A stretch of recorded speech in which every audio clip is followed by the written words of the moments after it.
Hello friends, Radhe Radhe. कैसे हैं आप सब। आज हम जानेंगे माघ अमावस्या, माघी अमावस्या जिसको मौनी अमावस्या बोलते हैं, तो उसकी क्या विशेषताएं हैं, क्या महत्व है, क्या कथा है, क्या शुभ मुहूर्त है, सब जानेंगे। क्या उपाय करने हैं।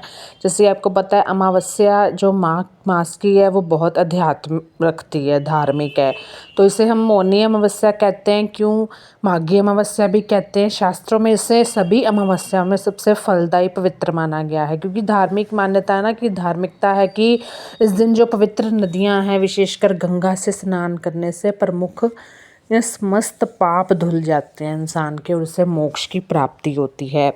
तो इस तरह जैसे क्यों मतलब इतनी भीड़ लगी रहती है, हम नदियाँ स्नान करने जाते हैं, गंगा स्नान करते हैं, सब कुछ करते हैं, वहाँ सा जल भी लाते हैं, तो इस तरह ये बताया गया है। इसे मौनी अमावस्या क्यों कहा जाता है। इस दिन भक्त मौन व्रत धारण करते हैं, जिसका अर्थ है अपनी वाणी पर नियंत्रण रखना, जो कि इंसान के बस में नहीं है ना।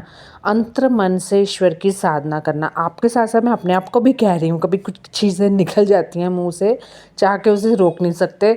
मौनी शब्द की उत्पत्ति मुनि शब्द से हुई है, इसलिए इस दिन ऋषि मुनियों की तरह आचरण करते हैं। मौन रहना आत्मचिंतन करने का विधान है। आध्यात्मिक दृष्टि से अपनी इच्छा को थोड़ा मार के रखने वांगू। अब है कि मौनी अमावस्या जो है ना, कब है ये आपको बता दूं कि 18 को है। 18 को मनाई जाएगी। 18 जनवरी को देर रात 12:03 तक है। और माह की अमावस्या तिथि का समापन जो 19 जनवरी को देर रात 1:21 तक, यानी कि शुरुआत इसकी देर रात 12:03 तक रही, मतलब पूरा दिन ही रहेगा इसका, ऐसा शुभ मुहूर्त है। तो अगर आपको दान स्नान कुछ भी करना है, जैसे ठंड तो बड़ी है लेकिन ठंड से भी बचाव करना है, अगर आपके पास गंगा जल वगैरह है तो सुबह आराम से गंगा जल से स्नान कर लें। अगर नदियाँ पास है तो जा भी सकते हैं। और मौनी अमावस्या के दिन पितरों का पिंडदान, श्राद्ध, ये काम आपको करने हैं। ये ज़रूरी काम होते हैं, पितृदोष से मुक्ति मिलती है। अमावस्या के दिन ऐसा करना, पितर प्रसन्न होते हैं, पितरों का आशीर्वाद मिलता है। धार्मिक मान्यता अनुसार अमावस्या के दिन पितर अपने वंशजों से मिलने धरती पर आते हैं, और ऐसे में इस दिन व्रत रखकर पवित्र नदी में स्नान, दान, पितरों को भोजन अर्पित करने से पूर्वज प्रसन्न होते हैं, अपनी कृपा बरसाते हैं। मौनी अमावस्या कोई भी अमावस्या, उस दिन आपको गरीब जरूरतमंद को अन्न, धन, वस्त्र का दान करें। ऐसा करने से पितरों की कृपा मिलती है।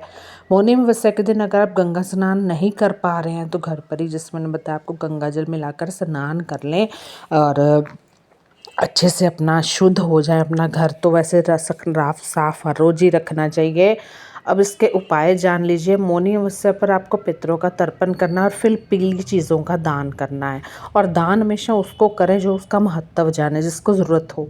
पीले वस्त्र, हल्दी, केसर, पीले कपड़े, केले या गुड़ का दान कर सकते हैं। घर के मुख्य द्वार पर हल्दी मिले जल का छिड़काव करें, और चौखट की तरह सफाई करें।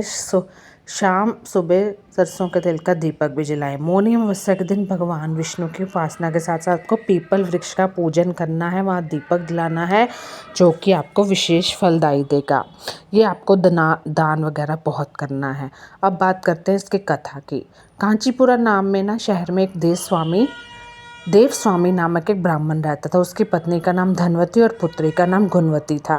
उसके 7 पुत्र थे। देव स्वामी ने 7 पुत्र का विवाह करने के पश्चात अपनी पुत्री के विवाह के लिए योग्य वर की तलाश करनी शुरू कर दी। अपने बड़े लड़के को बाहर देश भेज दिया। तो इस तरह जब अब सबकी शादी हो गई, लेकिन पुत्री की शादी होनी बाकी थी, तो इधर देव स्वामी ने अपनी पुत्री गुणवती की कुंडली एक ज्योतिषी को दिखाई। ज्योतिषी ने गुणवती की कुंडली देखकर कहा कि सप्तपदी होते होते ही ये कन्या विधवा हो जाएगी। यह बात सुनकर देव स्वामी अत्यंत दुखी हो गए और ज्योतिषियों से इस योग के निवारण का उपाय पूछने लगे। तो ज्योतिषियों ने उपाय बताया कि इस योग का निवारण सिंहल द्वीप वासिनी सोमा नामक धोबिन को घर बुलाकर उसकी पूजा करने से ही संभव होगा। अब बात आ गई कि भुलाया कैसे जाए, किस तरह उपाय किया जाए। क्योंकि कोई भी आपको कष्ट आता है ना, एक बात हमेशा याद रखना, उस कष्ट को घबराने की बजाय हमें उसका उपाय ढूंढना होता है, और उसका उपाय सिर्फ एक ही है, हमारा ईश्वर। यह सुनकर देव स्वामी ने अपने सबसे छोटे लड़के के साथ अपनी पुत्री को सोमा धोबिन के घर लाने के उद्देश्य से सिंघल द्वीप जाने के लिए रवाना किया। वे दोनों समुद्र के तट पर पहुंचकर समुद्र पार करने का उपाय सोचने लगे, लेकिन उन्हें कोई उपाय नहीं सूझ रहा था।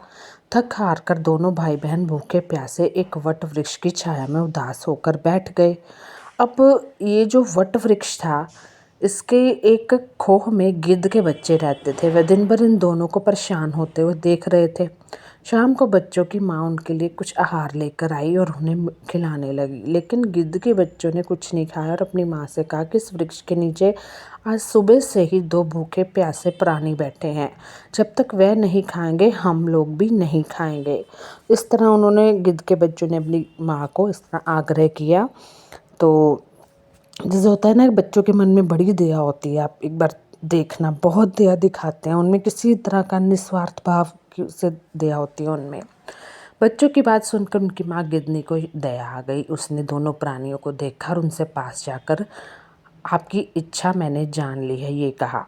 आप लोग भोजन करें, कल प्रातः में आप लोगों को समुद्र पार सोमा के घर पहुंचा दूंगी। गिद्धनी की बात सुनकर वो दोनों भाई बहन की चिंता भी खत्म हो गई और कम भी हो गई। दोनों को अत्यंत प्रसन्नता हुई। उन्होंने गिद्धनी को प्रणाम कर भोजन किया। प्रात होते होते गिद्धनी ने उन्हें सोमा के घर पहुंचा दिया। वे दोनों पास के ही जंगल में झोंपड़ी बनाकर रहने लगे। उन्होंने अपनी सेवा से सोमा को प्रसन्न करने का निश्चय किया। वह प्रतिदिन सुबह अंधेरे में उठकर सोमा का घर झाड़ कर लीपा पोथा देते। सोमा को हर रोज इतने ढंग से अपना घर लीपा पोथा एक साफ सुथरा देखकर आश्चर्य होता था। एक दिन उसने अपनी बहुओं से इस बारे में पूछा तो उसकी बहू ने बताया कि हम लोगों के अलावा और कौन यह काम करने हमारे घर में आएगा। परंतु सोमा को बहुआ की इस बात पर विश्वास नहीं हुआ और उसने एक दिन सारी रात जाकर घर की सफाई का सारा रहस्य जान लिया। भी आखिरकार कौन उनके घर की सफाई करने आता है। यह जानकर उसे बड़ा दुख हुआ कि उसके घर की सफाई एक ब्राह्मण कन्या और उसका भाई करता है। उनसे इस तरह सेवा करने का कारण पूछने पर भाई ने सोमा को सारी बात बताई, जिसे सुनकर सोमा ने कहा, आज से तुम लोग यह काम करना छोड़ दो। मैं तुम लोगों की साधना और सेवा से प्रसन्न और विवश हूँ। अब तुम्हारी सेवा किए बिना मुझे विश्राम नहीं मिल सकता। बताओ मैं तुम्हारे लिए क्या कर सकती हूँ। बस वही होता है ना, एक हाथ दे एक हाथ ले। अगर हम अपने मन अंदर कुछ चीज़ें अच्छी रखेंगे तो हमारा भी घर सुंदर रहेगा।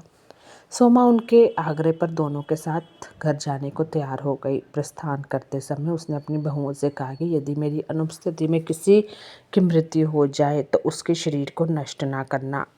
क्षण भर बाद दोनों अतिथियों के साथ वह कांचीपुरा पहुंच गई। दूसरे दिन गुणवती का विवाह संपन्न हुआ और सप्तपदी होते होते उसके पति की मृत्यु हो गई। सोमा ने अपने संचित पुण्य का फल गुणवती को दान कर उसके पति को जीवित कर दिया और उन्हें आशीर्वाद देकर वह सिंघल द्वीप के लिए रवाना हो गई। तो इस तरह सारे कार्य पूरे हो गए। तो इस तरह जो गुणवती थी वो विधवा भी नहीं हुई, मतलब उसको, यानी कि ये धोबिन, सोमा धोबिन ने अपना मतलब संचित दिया ना, अपना आशीर्वाद दे दिया। संचित पुण्य क्षीण होने से सोमा के पुत्र, दामाद और पति की घर में मृत्यु हो गई। अब सोमा ने उनको दिया, तो यह जानकर न्याय पुण्य संचित करने के उद्देश्य से वह रास्ते में एक जगह रुकी। नदी के तीर पर स्थित एक पीपल के वृक्ष की छाया में उसने भगवान विष्णु का पूजन किया और पीपल के वृक्ष की 108 परिक्रमा की। इतना करना था कि सोमा के पुत्र, दामाद, पति जीवित हो गए और उनका घर धन धान्य से भर गया। इस प्रकार निष्काम भाव से सेवा करने का उत्तम फल सोमा को प्राप्त हुआ। अतः सभी को इस कथा से यही शिक्षा मिलनी चाहिए और यही इस व्रत का लक्ष्य है। तो आपको भी करना है। अगर आपका कोई घर में बीमार भी है या कला क्लेश रहता है तो इसी तरह आपको पीपल के वृक्ष की परिक्रमाएं करनी है। तो कैसी लगी कथा ज़रूर बताना।